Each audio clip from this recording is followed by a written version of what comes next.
and welcome to the webinar on how to talk to anyone about anything. And in the syllabus, this program is labeled as conflict resolution. But what it really is about good conversational skills that many of us never learned in the environments where we either worked or went to school. And my colleague, the title slide of this presentation says Jackie Lanigan, which is dated. That's not even her name anymore. She got married 2 years ago. So she's Jackie Catcherbone now, and she's the one that usually presents this presentation. But I thought it was really a good addition to the curriculum for this course, because a lot of what we see in our work, especially related to conflict in the workplace and conflict in community projects, is because people often face miscommunications. And so we're going to talk about the elements of a conversation. And, you know, we don't really think about, when we're talking with someone or dialoguing with someone, how we break that down into its component parts. And if you think about a conversation, something happens, you observe or hear something, you create assumptions, and then a feeling, either good or bad, is created, and then you react. And guess what? So does the other person. There's sides to every conversation. And the material in this presentation actually comes out of a book called Crucial Conversations. And I don't even remember the author's name. But if you're interested in any of this theory, I'm going to suggest to you not to buy the book. I'm going to suggest to you to buy the audio book if you're interested in it, because I read the book twice and then went through the actual training that Jackie did, because she's a certified trainer for Crucial Conversations. And then I listened to the audio book afterwards, and the audio book is as good as the actual training process. And you know, I read the book twice, and I really never got the components out of the book that I got out of going to the training session, and then understood by listening to the actual audio book. So I actually recommend that if you're interested in the concept. Now, what happens is, and this is the model for a crucial conversation, there is a pool of shared meaning in between two people. So what's happening here is you see and hear something, you tell a story, you feel something, and then you act. And then the other person does the same thing. And what makes some conversations so difficult? The following elements all need to be present for a conversation to be crucial, or for it to be a difficult conversation. There needs to be a difference of opinion. There's something to lose or something to gain. It's emotionally charged. Those things are out there. And then, you know, those kinds of conversations, when you find yourself in the middle of them, you find yourself getting nervous sometimes. And oftentimes you get more defensive than anything else, or start to think about what you're going to say before the other person's done. It's very interesting. And what we encourage people to do is think about the conversations they have and whether or not they get out of them what they would like to. Now, if you feel like you're having problems with anyone, or have some type of conflict or a miscommunication, what you want to do is identify where you're stuck. What bad results do you want to fix? What good results are you currently unable to achieve? What problems are you always trying to fix? What do people gripe about? What are people complaining about at home and at work? And here's what's happening when you're stuck, and what's keeping you stuck is what keeps the conversation from being successful or happening at all could be the way you're actually having the conversation. So what we're going to encourage you to do through this workshop is to step outside the content of the conversation and observe the process. So the content of the conversation is what you're talking about, and the process of the conversation is how you're treating each other in the moment. And these are common process problems: not staying focused, moving from sharing ideas to trying to win. You know, I want to prove that I'm right, or get you to convince you that you agree with me. people fail to notice when other people withdraw or attack. You don't know how to make it safe to talk about touchy subjects, so they avoid them or become emotional. And you don't clarify what the next steps are and who's going to do what. And this is something to remember in all conversations. We judge others by their behavior. We judge ourselves by our intentions. Now think about that, because it's very powerful. We judge others by their behavior. We judge ourselves by our intentions. And if you want to look at any type of conflict you have in communication with anybody else, first of all, you have to admit your role in the problem. And that we have an exercise that goes with this workshop that helps you look at the left hand and the right hand column. There's an exercise that goes along with it. And the way it works is the left hand column of your brain is what you're thinking and feeling and what you may not say. The right hand column of your brain is everything that you're saying out loud. So you could be talking to someone, say you walk up to someone and you're just seeing them for the first time that day, and you say, "Hi, how you doing?" And what the right-hand column of your brain is saying out loud is, "Gee, that's a really nice shirt you have on today. You look really nice." That's what's out in public. Meanwhile, the left-hand side of your brain could be saying, "You know what, that's the ugliest darn shirt I ever saw in my life. They look pathetic." And sometimes the left-hand column of our brain is incongruent with the right-hand column of our brain. So you really want to think about the difference between what you're saying in the moment and what you're thinking and feeling that may not be part of what you're expressing verbally. And if you think about what you have in a conversation, you want to think about what you really want out of that conversation. And you want to open up your mind to other options other than what the thing is that you're saying that you want. And if we were talking about an actual conflict resolution text, for example, one of the most prolific books on negotiation techniques is a book called Getting to Yes. The authors' names are Fisher and Urey. And what they talk about in that book is that we need to focus on interest, not positions. So what does that mean? I could say that I really want the window open. I got to have the window open. Well, and somebody could go and shut the window, and now we're fighting over the window's either open or shut. But instead of focusing on the position, which is I want the window open, you could actually start to explore, well, what are the reasons why you want the window open?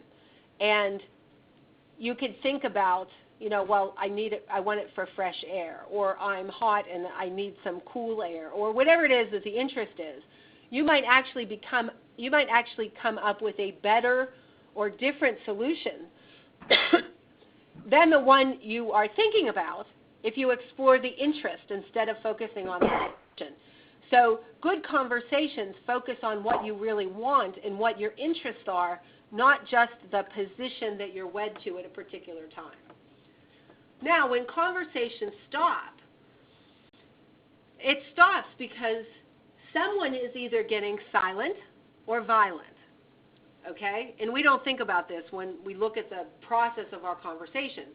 And conversations will stop because someone is attacking somebody else's ideas or feelings. So when a conversation is not working well, or somebody gets nervous or uncomfortable, or there isn't appropriate safety in the dialogue, people are going to react in one of two ways. They're either going to get silent by withdrawing, avoiding, and masking. Oh, everything's fine, even though the left-hand column of their brain saying, I've never been so angry in my life, I'm going to spit nails. Or they could get violent. They could get controlling, they could get labeling, they can get attacking. Signs of silence in a conversation is any action taken to withhold information. It ranges from playing verbal games to avoiding a person entirely. It could include masking, such as sarcasm or sugarcoating. It could include avoiding and staying away from the topic issue that's uncomfortable altogether. Or it could include withdrawing, which is pulling out of the communication altogether. And if you've ever, my favorite one is withdrawing. Withhold and withdraw. I hang up on people. My husband makes me really angry when I'm talking to him on the phone. I'll just hang up on him. He hates that. But that's not a good... I've been there too. Been there, done that, right. It is not a good way to stay in conversation with somebody. Now here's the other side of it, the signs of violence, which is any action taken to compel others toward your point of view, such as controlling, coercing others through how we share our views, or driving the conversations, cutting others off, speaking in absolutes, you have to do it this way. Labeling, putting a label on people, you're an idiot, okay? That's a sign of violence. Or dismissing them under a general stereotype or category. Well, those people are all stupid. We don't have to talk to them or listen to them. Or attacking, punishing others personally, name-calling, belittling. All of those are signs of violence in a conversation. Now, if you buy the audiobook of Crucial Conversations, there is actually a test in it. It's called Looking at Your Style Under Stress. And like I mentioned a few minutes ago, that my style under stress is to withhold and withdraw. I would just rather stop the conversation altogether than to try to keep talking to somebody who wants, especially if the other person gets argumentative with me. I'll just go away. I'm not going to argue with somebody. Now, you want to identify which communication style you revert to when the conversation gets tough. And you want to think of a person or topic where you're having trouble communicating at work or at home, and candidly answer the questions on the worksheet. And I'm actually going to, I think we have a copy of this worksheet in our library. So when I post the slides for this webinar, I'll actually post the Style Under Stress worksheet because I think so the first thing you want to do is when you're thinking about a process of a conversation, you want to know your own style under stress because it's very helpful. And then what you want to do is when you're in a conversation that is starting to get a little, sort of nerve-wracking, you want to stop talking. And you want to help the other person feel safe, that you care about their best interest and goals, and you care about them. So take a time out and say, listen, I really care about you. I care about what you think. I really want to work this out. Say some things like that, and then start talking again. Don't just keep, either withdrawing or, withholding or being violent in the conversation. It's better to make it safe again. And then apologize if you have to. And try to create mutual goals or shared interest. And again, as I mentioned a few minutes ago, you want to focus on the interest, not the position. So you want to try to create mutual goals or shared interest and try to combine them both. And you also want to clarify so that you can create understanding between the two people that are attempting to dialogue. The other thing you want to do is to get your emotions in check. Our stories create our emotions. And we have to recognize that we create our own stories by our mental models. I talked about this in one of the earlier webinars that I did where I talked about immunity to change. I actually showed some slides about jumping up the ladder of inference. When we're in a conversation, first you see, hear, or otherwise experience something. And then what you're doing is you tell yourself a story about those facts. And then thirdly, you generate a feeling based on those stories, and then you act. So if you want to change your reaction, you need to change the story that you're telling yourself. And why does this have to do with leadership? And I'm going to stop for a minute and talk about what I experience with employees and colleagues and people that I try to work with in the community over the years. What I've found is that many people, even if they appear to be highly skilled professionals, they often tell themselves negative stories when they interact with other people. And their negative self-talk, this sort of unconscious way of telling themselves they're unworthy, another topic I talked about in the Immunity to Change webinar, that they react to things that and jump to conclusions and maybe get all bent out of shape. I'll give you an example. Today I was having a staff meeting with some of my staff, and I was talking about some of the things that, you know, we're having some barriers to getting some projects done. And I was talking about a couple of examples, and one of my colleagues actually jumped in and said, "Oh, today's Beat Up Kathy Day." I'm like, no. Okay? Absolutely nothing that we were talking about had anything to do with beating up Kathy. In fact, the converse of that was true. We were actually all worried more about Kathy spending too much time working on the weekends, and we wanted to talk about how we could reorganize or reprioritize or redistribute some work among our team so that that didn't happen. But yet that was a story that she was telling herself. And quite honestly, it was because she's been feeling badly that she can't do more work herself. But she's got too much work for one person to do. But again, sometimes we tell ourselves stories. The other thing we have to separate in our conversations is fact versus fiction. Facts are things that are visible and audible. They're scientifically verifiable. And when brought up, people on all sides of the issue typically agree. So a fact is a fact. Either your eyes are brown or they are not brown. They're blue. That's a factual thing. And you can pretty much tell it, okay, unless you're colorblind, like my husband, who will tell me that red is green when it's not. But that's a different problem. Then you have fiction, which are judgments around determining if facts are bad. And for a lot of people, they have things have to be good or bad. They have difficulty in the ambiguity of gray areas. And some people have great difficulty with dealing with paradox as well. And they always feel, my sister was like this for a long time. My sister always felt like there was this unwritten rule. It was an assumption that somebody had to be right. So if she was not right, then she was wrong, and that was bad. So she always had to be right, which is kind of a ridiculous construct if you think about it as an adult. But some people believe that. And then the attributions tell us why people do what they do. So, and we put meaning on things based on the stories we tell ourselves. So we have to separate the fact from the fiction or the fact from the stories. Now there are several kind of archetypes of stories that people tell themselves. One is being a victim. It's not my fault. I'm just an innocent bystander. I played no role in that. It's somebody else. Okay? I don't know if you've ever worked with anyone that blames everybody else other than themselves. They get completely defensive, and then somebody else is at fault. They're the victim. And what I found with folks like that always play the victim is that folks that have this victim mentality often have a low self-esteem and don't recognize it.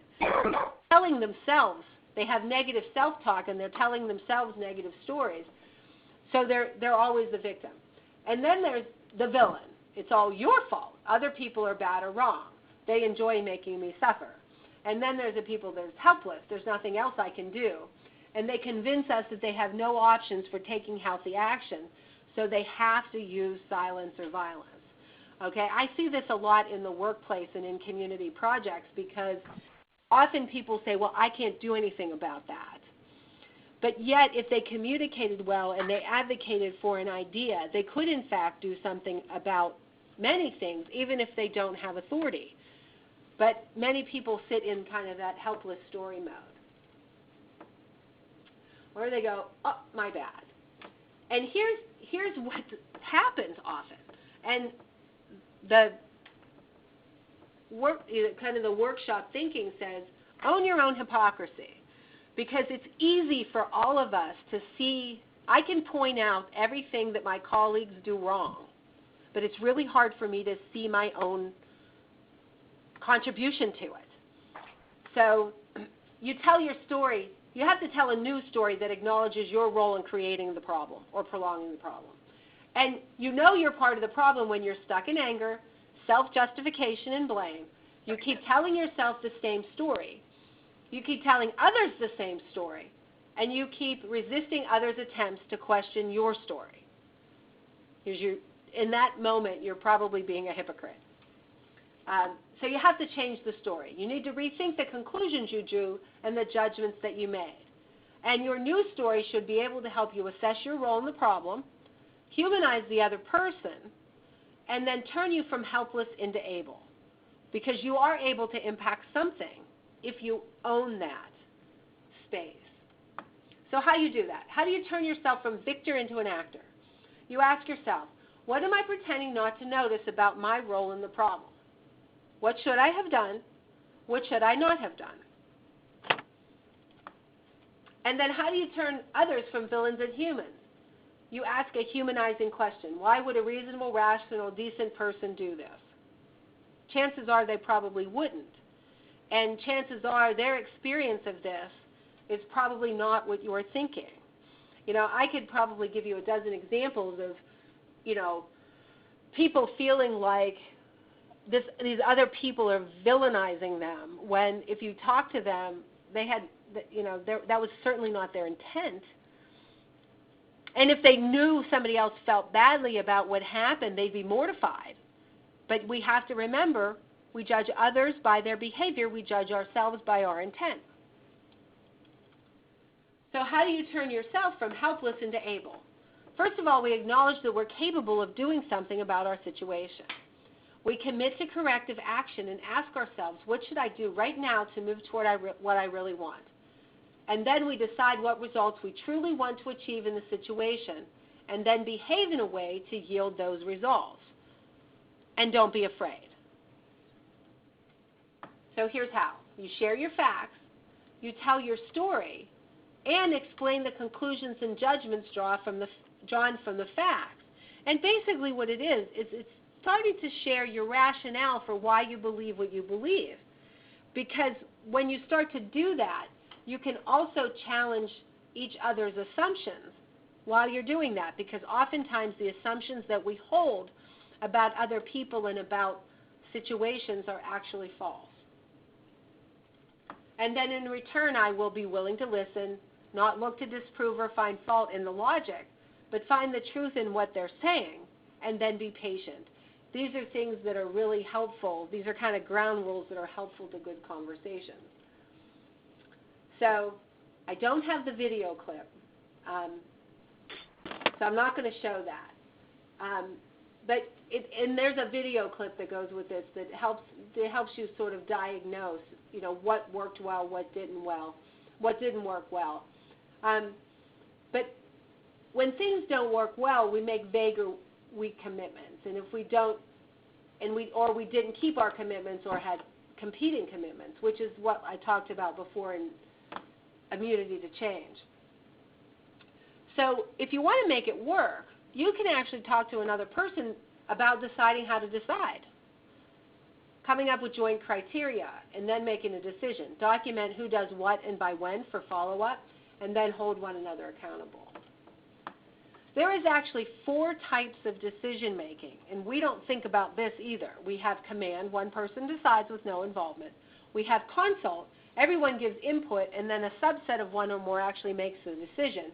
We have vote, all have a voice but the majority rules, and then we have consensus, everyone must agree to support the decision.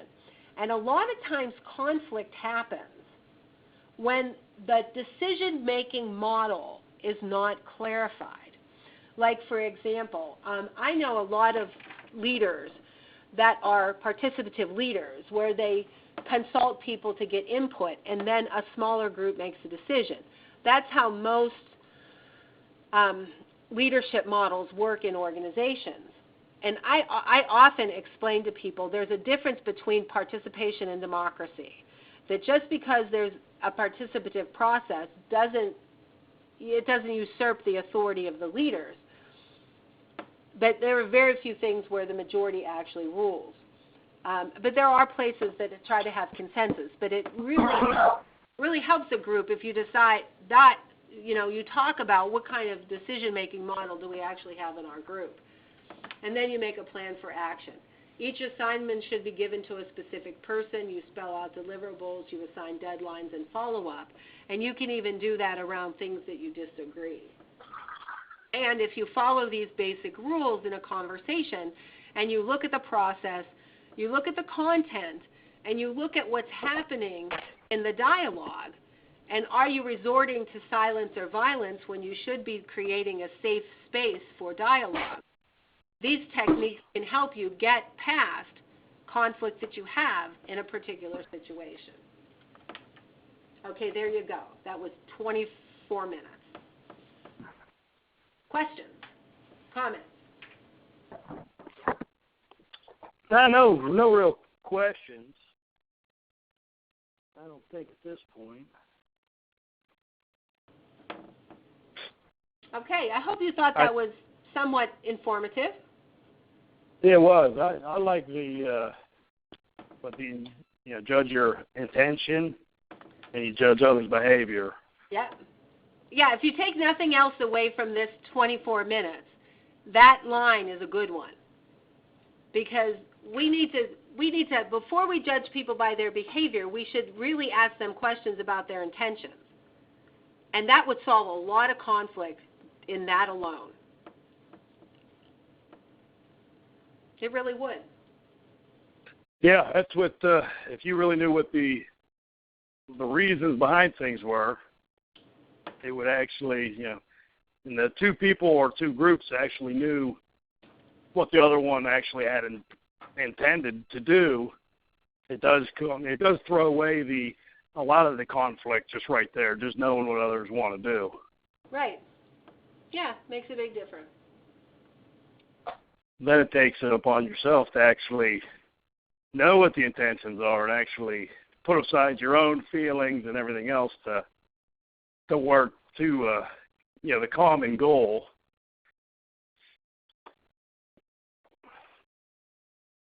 Yep. Absolutely. Now, is there any kind of link to the videos that you had that you know what? I'm going to look for them. I don't know if I'm going to try to find them. I don't know if I'll be able to post a video on Blackboard, but I will try. And I know I have that, the worksheet where you can figure out your style under stress. So when we say goodbye, I'm going to post these slides to Blackboard. I'm going to have one of my colleagues actually download the webinar tomorrow because I don't know how to do that, believe it or not. And I'll post it, and then if I can find the links, I will put those out in Blackboard as well, and then I'll send out an announcement to everybody that the materials are out there. Oh, okay. Yeah, I'd like to see the videos there to kind of bring it all together. Okay. So thank you very much for your Well, thank you very much. And have a good rest of the evening. Yeah, I got to go watch Survivor now, so that'll be that's my evening. Okay, good. Well, have a good night. All right. Thank you very much, ma'am. You do the same. Bye-bye. Bye-bye.